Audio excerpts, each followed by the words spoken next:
Rain poured over Kintaba City that morning, the streets slick and shining like dark glass. At St. Elijah Cathedral, the air was thick with grief as Amara Ndlovu stood beside the gold coffin of her husband, Kojo Mensah. Black umbrellas huddled together, ash-gray clouds pressing low. In the middle of a condolence speech, her younger sister Zuri suddenly stepped forward, hands shaking but eyes burning. She grabbed the microphone. Her voice cracked, then grew steady as she announced that her son Tariq was Kojo's child. Gasps rippled through the crowd. Before anyone could react, Zuri held up a lipstick-red folder and revealed a sealed will, one that left Amara with nothing. Phones came out, whispers spreading like fire through Umbil Bay. The officiant froze mid-sentence. Madame Serwa Mensah, Kojo's powerful mother, rose from her seat and guided Zuri to the front pew as if she belonged there. Amara stayed still, her face a mask, refusing to let the cameras catch her break. In the background, court clerk Mr. Bako stepped forward and confirmed the will was registered. The words landed like a hammer blow. The rain kept falling, mixing with the murmurs, the clicks of recording phones, the quiet shock. Zuri's voice had set the city buzzing, and Amara knew her humiliation was already viral. She tightened her grip on her wedding band, her knuckles pale. Leaning close to the coffin, she whispered, "Not here." Then she turned and walked out into the wet streets, leaving the whispers behind, her grief hardening into something sharper, resolve. By the next morning, Kintaba was buzzing. Blogs splashed Amara's face with cruel captions calling her the barren wife. On talk radio, callers laughed and called Zuri the hidden first lady, praising her for claiming her place. Every headline, every comment felt like a blade twisting in Amara's chest. By noon, she was summoned to the Mensah compound in Tony Hills. The mansion, once her home, now felt hostile. Madame Serwa sat like a queen on her velvet chair, her voice cold and sharp. She spoke about lineage and blood, making it clear that Amara did not belong in this family anymore. With no trace of sympathy, she gave Amara a deadline: leave the house by the end of the week. Amara walked out, stunned but silent, her pride holding her upright. That afternoon, her best friend Amina Diallo, never one to mince words, showed up at her door. "You're not walking away from this," Amina said, pulling Amara by the hand. They drove straight to Attorney Lwazim Beale's office, a small room stacked with law books and smelling faintly of coffee. Lwazi listened carefully, then laid out the truth. The will handed Zuri full guardianship of Tariq's inheritance and moved Kojo's shares in Aria Logistics into something called the Umbil Trust. It was a new entity, separate from Amara, impossible to touch without a fight. As Lwazi spoke, memories surfaced like ghosts. Kojo's late nights. His phone always locked. Large deposits in their joint account, followed by sudden withdrawals. The time they fought in the kitchen, his voice softening only when he promised a reset after one last business trip. That trip had been just weeks before his death. The pieces began to feel heavier, sharper. Lwazi leaned forward. His voice was calm but urgent. This will could be forged, or Kojo may have been pressured. But we have only 72 hours to act before it's set in stone. You can file an injunction, stop everything, and force the court to investigate. Amara stared at the paper in front of her. Filing meant public war, more gossip, more shame. Not filing meant losing her home, her livelihood, and the dignity she had left. Her fingers trembled as she picked up the pen. Amina squeezed her shoulder, a silent anchor. For a moment, Amara thought about the headlines, the laughter, Madame Serwa's cold eyes. She thought about Kojo's promises, about the years she had stood by his side. She thought about how easily they had decided she was nothing. The pen touched the page. She signed. It wasn't just her name she was putting down, it was a line in the sand. She would not walk away quietly. She would not let them write her story for her. She would fight, and this time, she would fight to win. Amara decided she couldn't just wait for the court date, she needed answers. She began retracing Kojo's final month like a detective walking through the last days of a stranger she once knew. Her first stop was Harbor View Clinic, a quiet place overlooking the bay. Nurse Linda Eusefia met her in the hallway, glancing over her shoulder before speaking in a low voice. She said Kojo had come in secretly to request a private DNA kit, but the results were never collected. The envelope was still in the clinic storage, sealed and forgotten. That detail stayed in Amara's mind like a thorn. Back at Kojo's small music studio, the air smelled faintly of dust and old records. She searched through shelves, drawers, and the pockets of jackets hanging on the wall. Inside the lining of one faded blazer, her fingers found something hard and flat, a tiny SIM card wrapped in tape. In Kojo's desk, she also discovered a battered high-life tape recorder, the kind he used years ago when writing songs. She didn't know why, but she took both. That evening, Amina brought someone to meet her, a sharp-eyed reporter named Kayam Temb, known for digging up secrets in the city's underbelly. Kaya studied the scanned copy of the will and pointed to the registrar's stamp. She'd seen it before in a recent bribery investigation. The stamp was real, but the way it was issued was not. Together, they built a timeline. The will had been notarized at 11:43 p.m. the same night Kojo was supposed to be at a charity gala across town. CCTV footage showed Zuri, not Kojo, entering the registrar's annex just before midnight. Later, Kaya helped unlock the SIM card. Inside were text messages from someone saved as Queen S. The tone was commanding, almost threatening. Queen S told Kojo to secure the boy's future before the board vote at Aria Logistics. Amara's stomach twisted as she read them. Queen S could only mean Madame Serwa. Just when she thought she had enough to act, Kaya mentioned one more thing. She had an anonymous tip box where people left documents, photos, and evidence. That morning, she'd found something strange, a second will, unsigned, in Kojo's handwriting, leaving everything to Amara. Amara held the paper like it might burn her fingers. It wasn't proof yet, but it was a crack in the story Madame Serwa had built. The pieces were shifting, and for the first time, Amara felt she was no longer just surviving the scandal, she was closing in on the truth. The blue Cora lounge was dim, lit by strips of humming neon that painted the tables in blue and pink. The air smelled of sweet liquor and cigarette smoke, and soft jazz floated in the background. Amara spotted Zuri in a corner booth, her red dress clinging like a warning sign. She sat with her legs crossed, swirling a drink she barely touched. When Amara slid into the seat across from her, Zuri's eyes flickered, half defiant, half guilty. At first, they sat in silence, the music filling the space between them. Then Zuri spoke, her voice low and uneven. She said Kojo had loved Amara, truly, but when he found out Tariq might be his son, he had panicked. Madame Serwa stepped in with promises to handle everything, if he followed her plan. She said it was about the family's image, Zuri said, staring at her glass. About keeping things clean. Zuri admitted she only wanted recognition, not this war, but once the documents were in motion, she found herself enjoying the attention, the whispers, the way people suddenly looked at her. Amara's face stayed calm, but her voice was steel when she said, "I want a fresh DNA test." Court ordered. And a full audit of the registrar's office. Zuri's eyes darted away. She confessed she had signed papers she hadn't fully read. It was all moving too fast, she murmured. When Amara mentioned the late-night notarization and the bribery probe tied to the registrar's stamp, Zuri's mask cracked.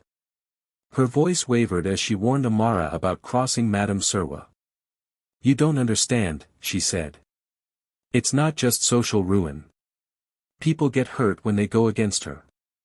Amara leaned forward, her eyes sharp under the neon glow. "I'm already ruined in their eyes," she said quietly. "What else can they take from me?" Zuri's hand trembled as she reached for her drink. For a moment, her gaze softened, like the younger sister who once shared secrets in their bedroom late at night. But that softness vanished as quickly as it came. You don't know what she's capable of, she repeated. Amara didn't blink. Then you have a choice. Help me fix this, or go down with it. Her words hung in the air, heavy as the bass line thrumming through the lounge. Zuri didn't answer. She just sat there, her painted lips pressed tight, the ice in her glass melting into the untouched drink. Amara slid out of the booth without another word, her heels clicking against the polished floor. Outside, the night air was warm and sticky, the city lights blurring in the distance. Amara walked away from the lounge knowing Zuri was cracked, not broken, yet. Whether her sister would choose loyalty or survival was still unclear. But one thing was certain, the battle lines were drawn, and this was no longer just about inheritance. It was about truth, power, and which sister would be left standing when it was over. The fight moved fast. Uwazi wasted no time. By the next morning, the emergency injunction was filed, freezing everything connected to the contested will. Kaya threw herself into tracking the bribery trail, knocking on doors and meeting sources in shadowy cafes. Amina hit the noisy aisles of Arya Market, moving from stall to stall, asking if anyone had seen Zuri or Madame Surwa's people near the registrar's office that night. Then came Yaumensa, Kojo's estranged cousin. He had stayed far from family drama for years, but as a forensic accountant, he knew how to follow money. He dug into the Umbil Trust and found it was nothing more than a shell, a fake front pushing Arya Logistics profits into offshore accounts linked to a fixer named Chuma Radebe, a man known for making rich people's problems disappear. At Harbor View Clinic, Nurse Lindai finally handed Amara the sealed envelope Kojo never collected. Her fingers shook as she opened it, only to find the report stamped with a single, frustrating word, inconclusive. The sample had been contaminated. No answers there, just more questions. Meanwhile, Kaya's digging had rattled Mr. Bako, the court clerk who had confirmed the will. Fearing exposure, he agreed to speak. He told them Madame Surwa's driver had delivered a pre-stamped ledger to the registrar's office after hours. No Kojo, no questions asked. It was exactly the kind of shortcut that made a forgery possible. Back in her apartment, Amara decided to listen to the old tape recorder she had found in Kojo's studio. She pressed play, and his voice filled the room, raw, tired, almost trembling. He admitted he was afraid. "I'll repair everything after the board vote," he said. "Amara deserves the life I promised." He didn't say Tariq wasn't his son. He didn't deny the boy. He only begged forgiveness for what he called his cowardice. Amara sat still, the weight of his words settling on her. For all the lies and betrayals, Kojo had been trapped too. But his fear had left her to clean the wreckage. She knew then that this fight wasn't just about her name or her share of the company. It was about tearing down the fraud without crushing a child who had no say in any of it. She made her choice. She would go after Madame Surwa, expose the bribery, and reclaim what was hers. But she would also protect Tariq, no matter what the DNA said in the end. The boy was innocent. The guilty were the ones who thought power and greed could bury the truth. The case was no longer just a defense, it was an attack. And for the first time since Kojo's funeral, Amara felt something burn hotter than humiliation. It was resolve, sharp and steady, ready to cut through every lie they had built. The High Court of Kintaba was swarming before the doors even opened. Reporters jostled for position, cameras flashing as Madame Surwa swept in with her top lawyers, dressed like royalty in deep blue silk. Her chin was high, her steps unhurried, as if the outcome was already hers. Amara entered quietly, flanked by Uwazi, Kaya, Yao, and Amina, her face calm but her heart pounding. When the session began, the judge first addressed the emergency injunction, confirming it would remain in place.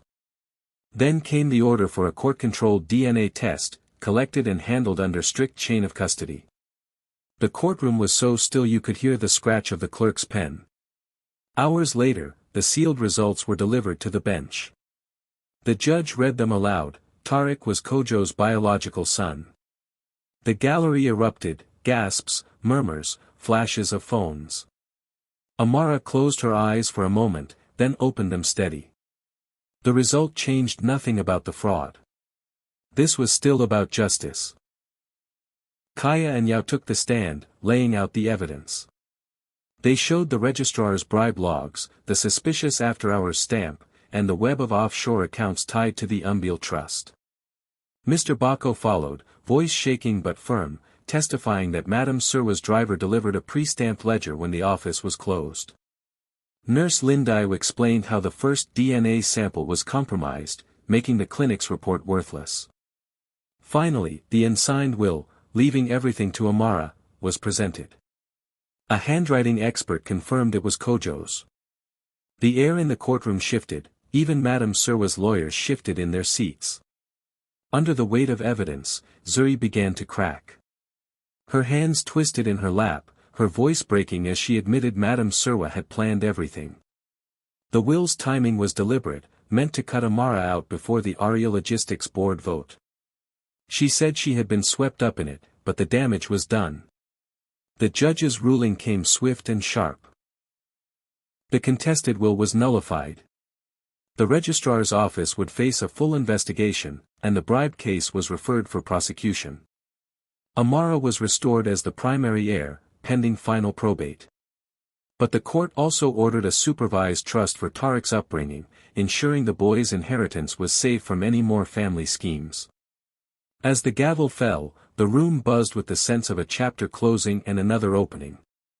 Amara didn't smile or raise her chin in victory. She only breathed, deeply, letting the weight settle. Justice had come, but it was complicated, truth had hurt everyone in the room, even her.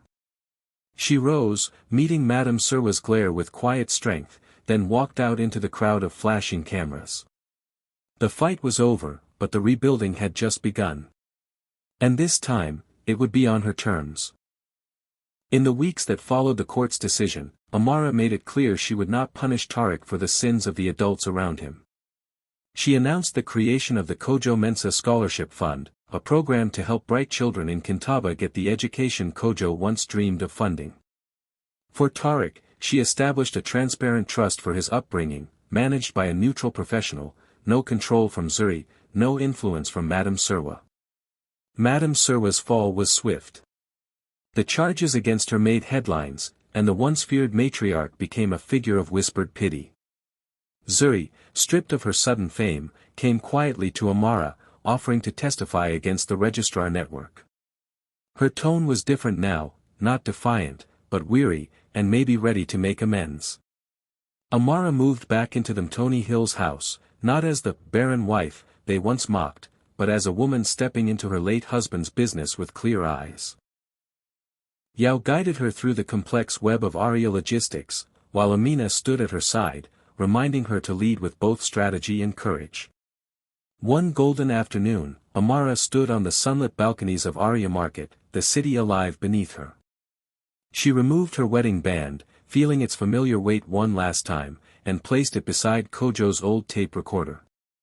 She pressed record, her voice steady as she spoke, "For Tariq, for truth, for the woman I'm becoming." Then she stepped away, walking into the boardroom light. Her grief was still there, but it had transformed, no longer a weight pulling her down, but a force pushing her forward, grounded and unshakable.